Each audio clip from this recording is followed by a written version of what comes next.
Senhora presidente, senhor secretário da mesa, diretora, senhoras e senhores deputados, na verdade eu não vim com essa expectativa de dirigir a palavra a vossas excelências, mas agradeço a deferência a mim concedida, a pedido do deputado Enivaldo dos Anjos, deferida pela presidente, por todos os senhores. Na verdade, fui encarregado aqui de falar um pouco da reforma política, reforma eleitoral, ou melhor, a não reforma política e a mini-reforma eleitoral que a Câmara votou. O Senado também tem feito a sua parte e certamente vai apreciar aquilo que já foi votado em segundo turno pela Câmara dos Deputados em sede de reforma constitucional. Recentemente, perto já do recesso, a Câmara conclui também a votação de uma mini-reforma, exatamente nos textos infraconstitucionais, fazendo alteração na legislação eleitoral, especialmente para baratear o custo das campanhas, reduzindo o tamanho de placa, restringindo o acesso ao horário gratuito eleitoral, diminuindo o bloco de apresentação do programa eleitoral na televisão, privilegiando mais aquelas pequenas inserções, proibindo as tomadas externas, que são um custo elevado também nas campanhas onde há televisão. Aqui na Grande Vitória, Vitória tem televisão, Vila Velha tem televisão, em que pese não ser uma emissora de grande audiência, segundo medição do Ibope, mas tem que ser produzido o programa. O horário eleitoral ele é gratuito, mas o custo da sua produção é elevadíssimo. Quem já disputou eleição tendo que fazer programa de televisão, sabe o que eu estou falando, né? Cachoeiro tem televisão, Linhares tem televisão, São Mateus, enfim.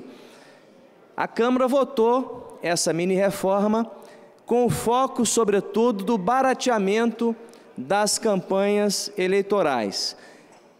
A nível de reforma da Constituição, a grande não reforma política, porque não se mexeu no sistema eleitoral, não se mexeu praticamente em assuntos de relevo, de repercussão, foi submetido a voto a adoção do voto distrital misto, não foi aprovado.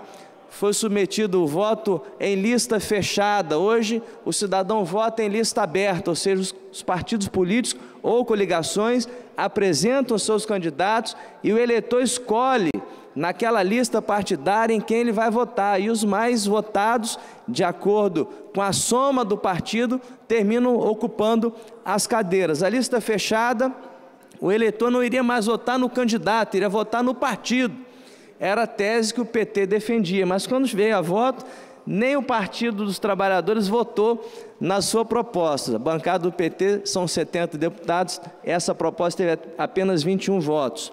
E outras alterações, o deputado Eduardo Cunha, presidente da Assembleia, inclusive o deputado Rodrigo Maia, que presidiu a Comissão da Reforma, esteve aqui nesta casa, por requerimento de iniciativa da deputada Janete de Sá, e veio aqui externar a sua posição, a sua opinião de que ele trabalhava para aprovar o distritão, ou seja, a eleição proporcional passaria a ser eleição majoritária também, onde os deputados mais eleitos iriam ocupar as cadeiras. Nem essa tese, a do distritão, também não teve os votos necessários, né? É verdade que o Senado Federal aprovou um projeto de lei do senador José Serra, instituindo o voto distrital para a eleição de vereador, distrital puro, que certamente vai ser votado na Câmara. Na Câmara não houve espaço sequer para o voto distrital misto. Certamente não haverá espaço para a adoção do voto distrital, em que pese o mérito da iniciativa, em que pese o meu voto favorável. Eu defendo o voto distrital, mas creio que a Câmara também não deva aprovar. Então, mantido o sistema eleitoral como nós temos hoje, que só tem no Brasil, na Polônia e mais algum outro país, mantido o sistema, a Câmara votou, então, mudanças mais de cunho de perfumaria, né? Em termos de legislação eleitoral, a lei orgânica dos partidos políticos, a lei propriamente eleitoral também foi alterada, em pequenos aspectos. Eu acho que é isso, comporta ainda alguma votação, há uma expectativa pela votação da janela.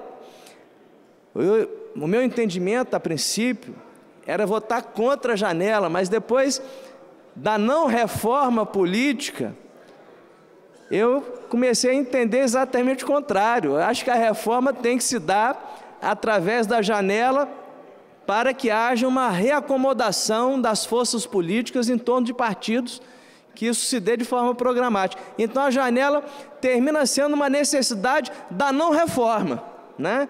Quem sabe a reforma partidária pudesse vir para suprir essa lacuna dessa não reforma eleitoral que a Câmara votou. Houve uma expectativa muito grande, o deputado Eduardo Cunha adotou essa comissão especial para votar, para funcionar desde o início da legislatura, na pressa de aprovar o relatório.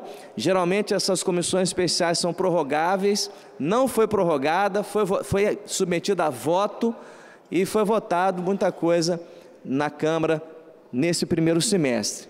Falta votar um ou outro aspecto em segundo turno na Câmara, e aí o Senado, aprovando em 2 turnos, já vai à promulgação, uma vez que emenda à Constituição não depende da sanção da Presidente da República.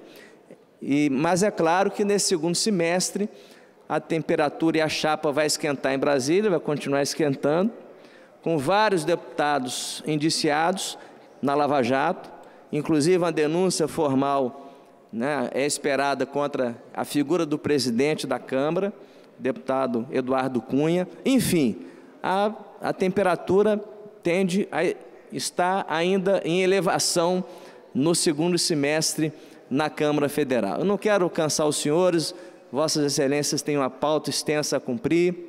Agradeço a deferência minha concedida, a iniciativa do deputado Enivaldo dos Anjos, muito obrigado, e me coloco à disposição para a gente continuar esse diálogo, esse bate-papo no pé de ouvido. Muito obrigado, sucesso a vocês nesse segundo semestre, que Deus possa abençoar muito o trabalho de Vossa Excelência. Muito obrigado.